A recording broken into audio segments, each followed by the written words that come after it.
ഓം വദൽ ഭുവേ നമ. ചേക്കിഴാർ സ്വാമിയുടെ പെരിയ പുരാണത്തിൽ സുന്ദരമൂർത്തി സ്വാമികളുടെ ജീവിതത്തെയാണ് നാം ഇപ്പോൾ കണ്ടുകൊണ്ടിരിക്കുന്നത്. അദ്ദേഹം തിരുവാരൂരിൽ പത്നി സമേതനായി ഈശ്വര പൂജ ചെയ്തുകൊണ്ട് ജീവിക്കുന്ന അവസരത്തിൽ സുന്ദരമൂർത്തി സ്വാമികൾ പതിവായി വാത്മീക ഭഗവാനെ കാണാൻ വേണ്ടിയിട്ട് പോകാറുണ്ടായിരുന്നു. അദ്ദേഹത്തിന് വാത്മീകൻ നാഥൻ എന്ന പേര് വരാൻ പ്രധാനപ്പെട്ട കാരണമുണ്ട്. ചിതൽപുറ്റിൽ നിന്നുണ്ടായ ഒരു സ്വയംഭൂവാണ് ആ ശിവലിംഗം. അതുകൊണ്ടാണ് വാത്മീകനാഥൻ എന്ന പേര് വന്നത്. അങ്ങനെ വാത്മീകനാഥനായ ശിവഭഗവാനെ അദ്ദേഹം ശ്രീകോവിലിൻ്റെ മുന്നിലെത്തി ദിവസവും തൊഴുവാറുണ്ട്. അങ്ങനെ പുരാതന പുരുഷനും പാർവതീപതിയും കമലാസനസ്ഥയായ മഹാലക്ഷ്മിയാൽ ആരാധിക്കപ്പെട്ടതുമായ വാൽമീകനാഥനെ കണ്ട് ഭക്തിയിൽ മുങ്ങിയ സുന്ദരരുടെ കൂപ്പുകൈകൾ സാധാരണ ശിരസിന് മുകളിലേക്ക് തനിയെ ഉയരും. എന്നിട്ട് പ്രഭുവിൻ്റെ പാദങ്ങളിലെത്തിയ സുന്ദരയുടെ ഹൃദയത്തിൽ അഖണ്ഡാനന്ദം മലയടിക്കും. ഇതാണ് സ്ഥിരം നടക്കാറുള്ളത്. ആ ആനന്ദ തള്ളിച്ചയിൽ മുങ്ങി പഞ്ചേന്ദ്രിയങ്ങളും ഒന്നായി ഭക്തി കൊണ്ടുരുകി സുന്ദരമൂർത്തി സ്വാമികൾ പഞ്ചാംഗ അഷ്ടാംഗ നമസ്കാരങ്ങൾ ചെയ്യും. കണ്ടത്തിൽ നിന്നും ഭക്തിസുധ അനർഗളമായി ഒഴുകും. അങ്ങനെ വാൽമീകനാഥൻ എപ്പോഴും സുന്ദരമൂർത്തിയെ അനുഗ്രഹിച്ചു കൊണ്ടേയിരിക്കും. അങ്ങനെ എല്ലാ ദിവസവും അനുഗ്രഹിച്ചു കൊണ്ട് ഇരിക്കുന്ന ആ പ്രഭുവിൻ്റെ പാദങ്ങളിൽ വീണുകൊണ്ട് ഒരിക്കൽ സുന്ദരമൂർത്തി സ്വാമികൾ പറഞ്ഞു, പ്രഭു, ആ പൊൻപാദങ്ങളുടെ മഹാത്മ്യത്തെ ഞാൻ എങ്ങനെയാണ് വർണ്ണിക്കേണ്ടത്? ഭക്തിസാന്ദ്രമായി അരൂരാൻ സ്തുതിച്ചപ്പോൾ ഭഗവാൻ അദ്ദേഹത്തിൻ്റെ പ്രാർത്ഥന സ്വീകരിച്ചു. ഭഗവാൻ അരുളി, എൻ്റെ ഭക്തന്മാർക്ക് തുല്യരായി എൻ്റെ ഭക്തന്മാർ മാത്രമേയുള്ളൂ. അത്യധികം പരിശ്രമം ചെയ്ത് അവർ എന്നെ പ്രാപിച്ചിരിക്കുന്നു. ഈ ലോകം മുഴുവനും അവരുടെ കീഴിലാണ്. അവർ കളങ്കമറ്റവരും അനന്യഭക്തിയാൽ ഉറച്ചിരിക്കുന്നവരുമാണ്. അവരുടെ ദിവ്യപ്രേമം അവർക്ക് അഖണ്ഡാനന്ദം പ്രദാനം ചെയ്തിരിക്കുന്നു.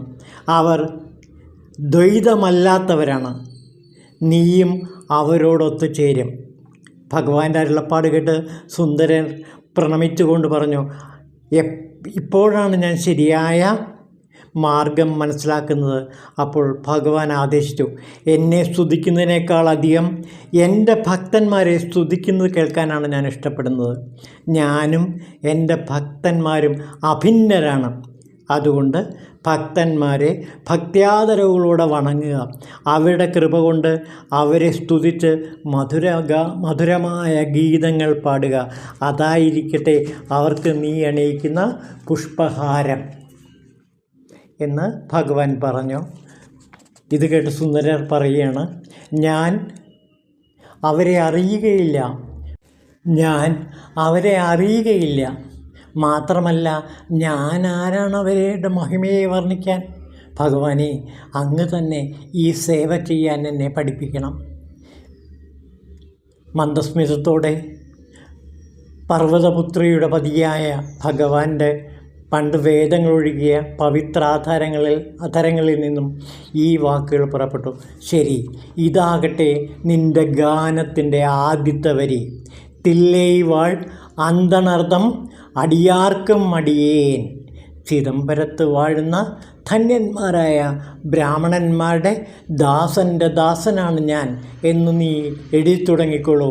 എന്നിട്ട് ഈ സന്യാസ ശ്രേഷ്ഠന്മാരെ, ഈ മഹായോഗികളെ, ഈ മഹാശിവഭക്തന്മാരായ എൻ്റെ ആത്മാവിൻ്റെ തന്നെ ഭാഗമായ ഈ ഭക്തന്മാരെ നീ പാടിപ്പോഴ്ത്തുക. അതിൽ പരം മറ്റൊരു സ്വർഗം നിനക്ക് കിട്ടാനില്ല, അതിൽ പരം നിനക്കൊരു മഹാഭാഗ്യം കിട്ടാനില്ല. എൻ്റെ അനുഗ്രഹം തന്നെയാണ് ഈ ശിവഭക്തന്മാരെ നീ പാടിപ്പുകഴ്ത്തുമ്പോൾ നിനക്കും ലഭിക്കുന്നത്. ഭാവിയിൽ നീയും ഇതേപോലെ തന്നെ പാടിപ്പുകഴ്ത്തപ്പെടും എന്ന് പറഞ്ഞ് അനുഗ്രഹിച്ചു. ഈ അരുളപ്പാട് കേട്ട് ഭഗവത്പാദങ്ങളിൽ പ്രണമിച്ച സുന്ദരർ തിരുവരുൾ, ഭഗവാന്റെ തിരുവരുൾ അദ്ദേഹത്തിലേക്ക് ഒഴുകാൻ തുടങ്ങി. വൻതൊണ്ടർക്ക് മഹാത്മാക്കളായ ഭക്തന്മാരെയെല്ലാം തൻ്റെ ഉൾക്കണ്ണുകൊണ്ട് കാണാൻ കഴിഞ്ഞു. ഉടനെ കരകവിഞ്ഞൊഴുകിയ ഭക്തിപ്രേമങ്ങളുടെ അവരുടെ പേര് ചൊല്ലി താൻ അവരുടെ ഓരോരുത്തരുടെയും ദാസനാണ് എന്ന് മതിമറന്ന് പാടാൻ തുടങ്ങി. അങ്ങനെ പാടിയ പാട്ടാണ് തിരുത്തൊണ്ടത്തൊക. സുന്ദരരുടെ തിരുത്തൊണ്ടത്തൊക എന്ന മഹാകാവ്യം പിന്നീട് ചേക്കിഴാർ അതിൻ്റെ ചരിത്രരേഖകൾ പരിശോധിച്ച് ഈ 62 നായനാർമാരുടെ ജീവിതവും മുഴുവനും ഗവേഷണം ചെയ്ത് കണ്ടുപിടിച്ച് പാടിയ പാട്ടാണ് നമ്മളിപ്പോൾ പഠിച്ചുകൊണ്ടിരിക്കുന്ന പെരിയ പുരാണം. നമുക്ക് ആദ്യം സുന്ദരരുടെ തിരുത്തൊണ്ടത്തൊകയിലെ 62 യോഗീശ്വരന്മാരെക്കുറിച്ച് ആദ്യം മനസ്സിലാക്കാം. അതുകൊണ്ട് ആദ്യം തിരുത്തൊണ്ടത്തൊക പഠിക്കാം. ചേക്കിഴാരുടെ പെരിയ പുരാണത്തിലേക്ക് കൂടുതൽ ആഴത്തിൽ കിടക്കാം. നോക്കൂ, ആദ്യം സുന്ദരമൂർത്തി സ്വാമികളുടെ തിരുത്തൊണ്ടത്തൊക. ഈ തിരുത്തൊണ്ടത്തൊക മലയാളത്തിലേക്ക് പലരും തർജ്ജമ ചെയ്തിട്ടുണ്ട്. അതിൽ പ്രധാനമായിട്ടും ഒരു വ്യക്തി ശിവഭക്ത പുരാണം എഴുതിയ ശ്രീമതി സവിതയാണ്. നമുക്ക് ശ്രീമതി സവിതയുടെ തർജ്ജമ ആദ്യം പരിശോധിക്കാം. അത് കഴിഞ്ഞിട്ട് ഓരോ യോഗീശ്വരനെ പാടിപ്പുകഴ്ത്തുമ്പോഴും മലയാളത്തിൽ തർജ്ജമ ചെയ്ത വളരെ മനോഹരമായ ചില തർജ്ജമകൾ കൂടിയുണ്ട്. നമുക്കതുകൂടി പരിശോധിക്കാം. നോക്കൂ, തില്ലൈവാൾ അന്തണരുടെ ദാസർക്കും ദാസൻ, കുംഭാരൻ തിരുനീലകണ്ഠർക്കും ദാസൻ, ഇല്ല എന്നോതാത്ത ഇയർപ്പകയ്ക്കും ദാസൻ, ഇളയനാറൻ കുടിമാരൻ ദാസർക്കും ദാസൻ, വിജയം വരിച്ചിടും മെയ്പൊരുളിൻ ദാസൻ, മലനാടിൻ മകനാകും വിരൺമിന്ദർ ദാസൻ, അല്ലിമലർ മാലയിടും അമർനീതിക്ക് ദാസൻ, ഞാൻ ആരൂരൻ ആരൂരിൻ നാഥരുടെ ദാസൻ. ഇതാണ് ആദ്യത്തെ പാടൽ.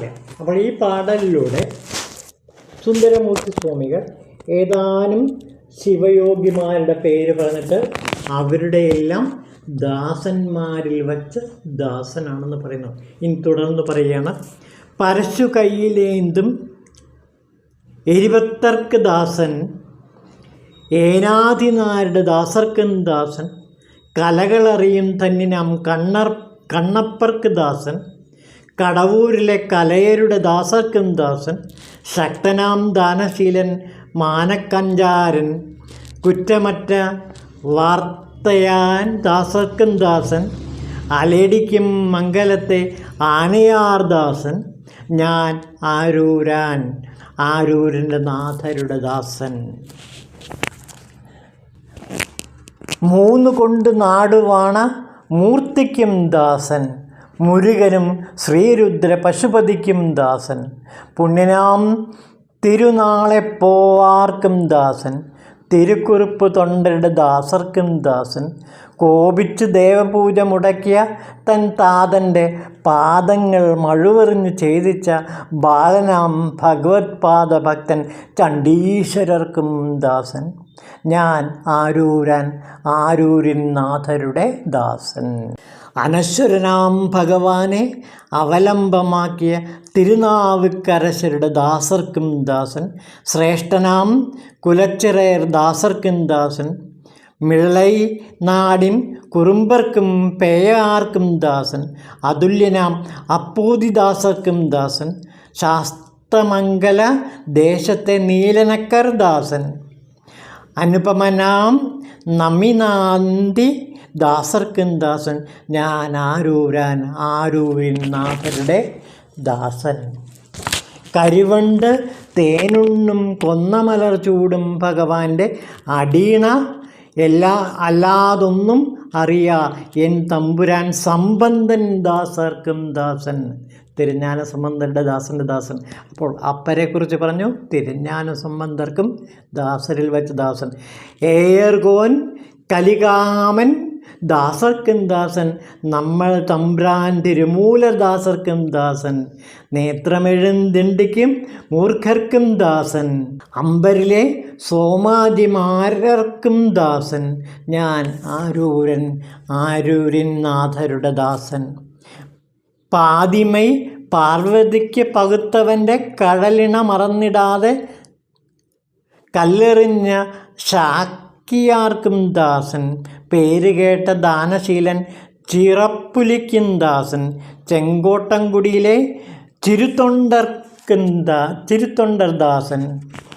പത്തരായി പണിവാറുകൾ എല്ലാവർക്കും അടിയേൻ, പരമനയ്യെ പാടുവാർ അടിയാർക്കും അടിയേൻ, ചിത്തത്തെ ശിവൻ പോലെ വൈത്താർക്കും അടിയേൻ, തിരുവാരൂർ പിറந்தாറുകൾ എല്ലാവർക്കും അടിയേൻ, മുപ്പോതും തിരുമേനി തീണ്ടോർക്കടിയൻ, മുഴുനീർ പൂശിയ മുനിവർക്കും അടിയേൻ, അപ്പാലും അടിചാർന്ന അടിയാർക്കും അടിയേൻ, അരൂരിൽ അമ്മാനുക്കാളെ. ഭക്തരായി ഭഗവാനെ വണങ്ങുമോർക്ക് ദാസൻ, പരനെ മാത്രം പാടുന്നോർക്ക് ദാസർക്ക് ദാസൻ, ചിത്തത്തെ ശിവനിൽ മാത്രം വയ്പ്പോർക്ക് ദാസൻ, തിരുവാരൂർ പിറന്നവർ എല്ലാവർക്കും ദാസൻ, 3 നേരം ഭഗവാനെ പൂജിപ്പോർക്കും ദാസൻ, ദേഹമാകെ ഭസ്മം പൂശും മുനിവർക്കും ദാസൻ, മുക്തരായോർ എല്ലാവർക്കും ദാസർക്ക് ദാസൻ, ഞാൻ ആരൂരിൻ നാഥരുടെ ദാസൻ. വൈദികനാം നിൻ്റവൂർ പൂജലിൻ്റെ ദാസൻ, വളയണിഞ്ഞോൾ മാനിക്കും നേജനും ദാസൻ, തമിഴനായി ലോകം വാണ ചെങ്കണ്ണർക്ക് ദാസൻ, തിരുനീലകണ്ഠ പാണാനാർക്കും ദാസൻ.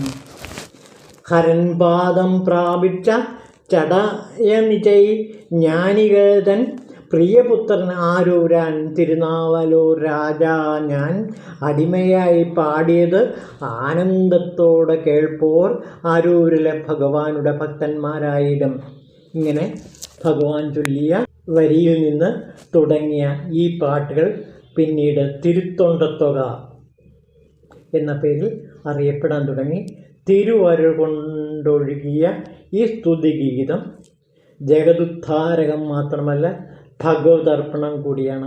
ഇങ്ങനെ ഭക്തന്മാരെ ആരാധിച്ച് സുന്ദരർ അവരിൽ അഗ്രേസരനായി തീർന്ന കാഴ്ചയാണ് നാം കാണുന്നത്.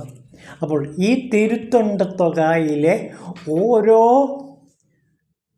ശിവഭക്തൻ്റെയും ജീവചരിത്രവും മറ്റ് ആധികാരിക രേഖകളുമെല്ലാം തന്നെ ചേക്കിഴാർ മന്ത്രിയായിരുന്നപ്പോൾ അദ്ദേഹത്തിന് ഇതെല്ലാം സംഭരിക്കാൻ കഴിഞ്ഞു. അങ്ങനെ വളരെയേറെ ത്യാഗങ്ങൾ അനുഭവിച്ച് ഓരോ ശിവഭക്തൻ്റെയും ജീവചരിത്ര രേഖകൾ കിട്ടാവുന്നിടത്തോളം തിരഞ്ഞു പിടിച്ച് ആ ജനങ്ങളുടെ ഇടയിൽ ചെന്ന് നിരന്തരം അന്വേഷിച്ച് അവരുടെ കഥകളെല്ലാം പഠിച്ച് അങ്ങനെ ചേക്കിഴാർ സ്വാമികൾ എഴുതിയ മഹാകൃതിയാണ് നമ്മൾ പഠിച്ചു കൊണ്ടിരിക്കുന്ന ഈ പെരിയ പുരാണം. ഇതിൽ സുന്ദരമൂർത്തി സ്വാമികൾ പറഞ്ഞ 62 നായനാർമാരെക്കുറിച്ച് മാത്രമല്ല സുന്ദരരെക്കുറിച്ചും വളരെ വിശദമായി ചർച്ച ചെയ്തുകൊണ്ടിരിക്കുന്നുണ്ട്. ആ സുന്ദരരുടെ ചരിത്രമാണിപ്പോൾ നാം കണ്ടുകൊണ്ടിരിക്കുന്നത്. ഓം ശിവായ നമഃ.